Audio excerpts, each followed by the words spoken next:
This is Mr. MegaManFan. Like, share, comment, and subscribe. You know all the things to do. Now, in theory, I've been rewiring my video game rec room, aka the man cave, for the last couple of weeks to get ready for this moment. But theory and practice are always two different things, and I don't know how well this is actually going to work out. It is entirely up for debate. This is a package from Songbird Productions, and inside, well, you're about to see what's inside. I just gotta break through the layers of tape and packing materials, and we'll get it open. It's packed in here pretty tight. So we have Ring Flyer, the first Homebrew Nuon game to get a physical release. And that's not to say it's the first Homebrew ever. I did have some Homebrew Nuon games that worked on a Samsung Nuon, but sadly that one died, and I had to buy a Toshiba to replace it.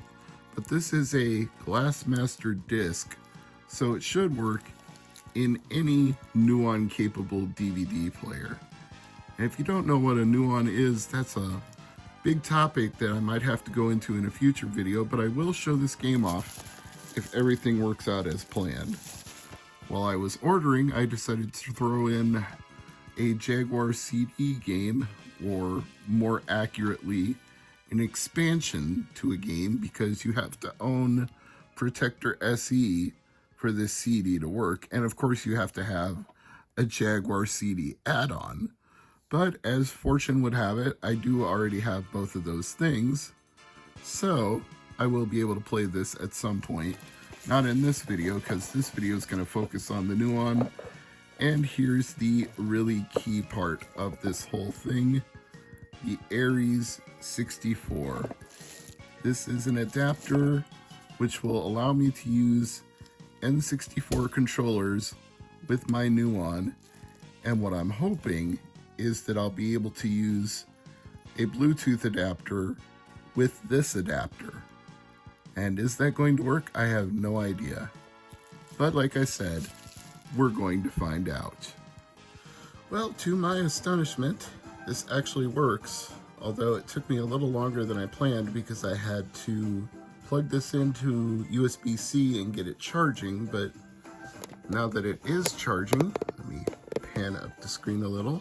Not quite as likely to bring out yet, but once it speeds up and there are more colors on the screen, yeah, that's when it could be a problem. And of course, if you make a misfire and create a group that you can't remove, that also creates a problem. Now, if this looks like Zuma to you, you're not wrong. They kind of ripped off Ballistic wholesale. But then Mitchell Corporation themselves was many times accused of ripping off other people's ideas wholesale, so I don't know if that's some sort of video game karma. I would choose to think not.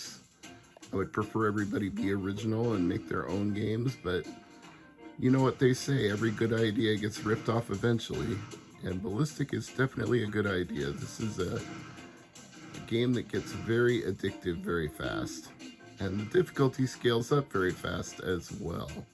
Now, Robert Dale Smith does make an SNES Nuon adapter, but he sold out of stock a long time ago, and I asked him if there was any chance he'd be making any more, and the response I got was, to put it mildly, it was highly unlikely that would happen, because let's face it, the Nuon market is very small, and for me being the one additional person who wanted one, that's not enough for him to make a whole batch.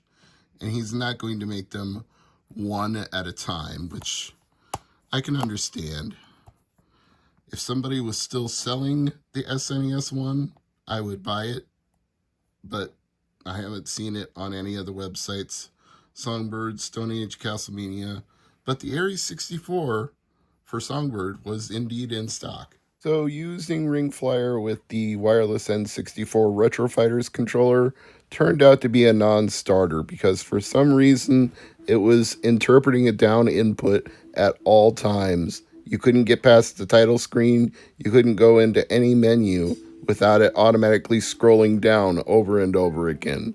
So I gave up and hooked up a regular N64 controller to the Aries, and I had to sit on my couch because it wouldn't stretch far enough to the other end of the rec room. But as you can see, the game lives up to its name. It is indeed a Ring Flyer, and it's got those typical airplane controls where down is up and up is down, so you're going to have to get used to it, but thankfully this game does warm you up a little. And if you've played other flying games, it will eventually start to become natural to you, but they do also scale up the difficulty as you're playing. The rings will start moving. They're going to be moving up and down and side to side and all around on you, and you're going to have to adjust in midair toward whatever ring you're flying at in order to be able to get through it because it's on the move at the same time that you're on the move, so they do scale things up. But the good news is you don't have to worry about that until at least level 3. We're still in the baby steps mode where it's teaching you how to play. You might be saying, this doesn't look like the most sophisticated game, but also you have to keep thinking about the fact nobody else has made a homebrew Nuon game, period. There were demos and homebrew demos that worked on my other Nuon, but not a mastered full game on a Nuon DVD that's been physically produced and released. Probably again because the market for Nuon stuff is so small that it hardly exists at all. So those of us who have a Nuon are very grateful for any new game that you can play, even if it might seem like Star Fox without enemies to shoot at, or Superman 64, but it doesn't suck. I'm just happy to have a new physical Nuon game in my library. And if this is the start, maybe there will be more and even more sophisticated games that come in the future. You got to start this scene somewhere, and in 2024 is about high time for it to start. So now what I really need to do is get an N64 extension cord so I can run a proper N64 controller all the way to where I would normally sit in the game room.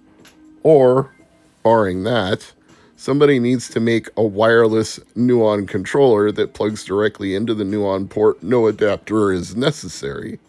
But do I think that's happening anytime soon? No, there's even less chance of that. There's a law of diminishing returns to making a wireless Nuon controller when there's already a minuscule market for Nuon controller adapters. And the only reason that market even exists is because Nuon controllers themselves are so hard to find and so expensive to acquire that when you do find them, you wonder if it's really worth it. So it's actually cheaper to buy an adapter and then plug in a controller from another video game console and use it with an adapter rather than buying an actual Nuon controller. That's the situation we're in here. Thankfully, this game also gives you passwords to save your progress, so you don't have to do the whole thing over from scratch if you stop. Well, as you can see, it works, but I'm going to need to buy an extension cord for my N64 controller. I'm Mr. MegaManFan, and as always, thank you for watching.